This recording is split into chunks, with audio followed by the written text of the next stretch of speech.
नमस्कार. Black and व्हाईटमध्ये आपलं स्वागत. महाराष्ट्र पुरोगामी राष्ट्र, देशाला दिशा दाखवणारं राज्य, सुसंस्कृत राज्य.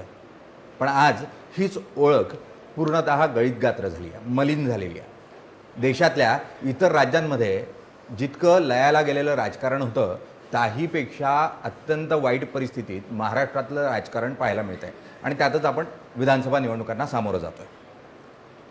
एक थोडा सुसंस्कृत चेहरा म्हणून ज्यांच्याकडे बघितलं जातं राजकारणातला ते उद्धव ठाकरे. ते आपल्याबरोबर आहेत, आपण त्यांच्याशी बोलणार आहोत. उद्धवजी, खूप खूप स्वागत. थोडाच आता राजकारणात असल्यावर सगळा म्हणायचं कसं हा प्रश्न एक येतो. सांगतो, मुळामध्ये एक सगळ्यांचा गैरसमज आहे की राजकारण हे वाईट क्षेत्र आहे. राजकारण हे वाईट क्षेत्र नाही आहे. राजकारण हे उलट जनतेची सेवा करू शकू असं खूप चांगलं क्षेत्र आहे. क्षेत्र वाईट नसतं, क्षेत्रात असणाऱ्या व्यक्ती वाईट असू शकतात. आणि जो तुम्ही आता मुद्दा मांडलात हे खरं आहे की कधी नये एवढी महाराष्ट्राची संस्कृती भारतीय जनता पक्षाने गेल्या 5 वर्षात लयाला नेलेली आहे.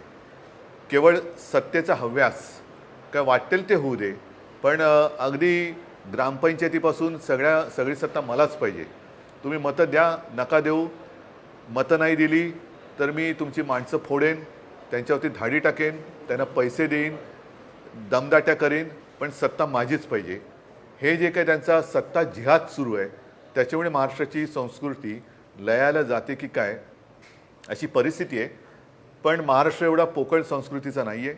तकलादू संस्कृती महाराष्ट्राची कधीच नव्हती. ज्या वेळेला महाराष्ट्राच्या संस्कृतीवरती आघात झाला तेव्हा त्या आघाताला तोडून फोडून महाराष्ट्र पुढे गेलेला आहे.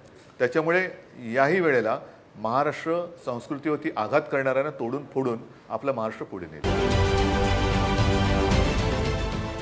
देश विदेशातील प्रत्येक घडामोडींचे लाईव्ह अपडेट मिळवण्यासाठी आता साम टीव्हीच्या सर्व सोशल मीडिया प्लॅटफॉर्मला लाईक, फॉलो आणि सबस्क्राईब करा. तसंच सर्व नोटिफिकेशनसाठी बेल आयकॉन प्रेस करायला विसरू नका.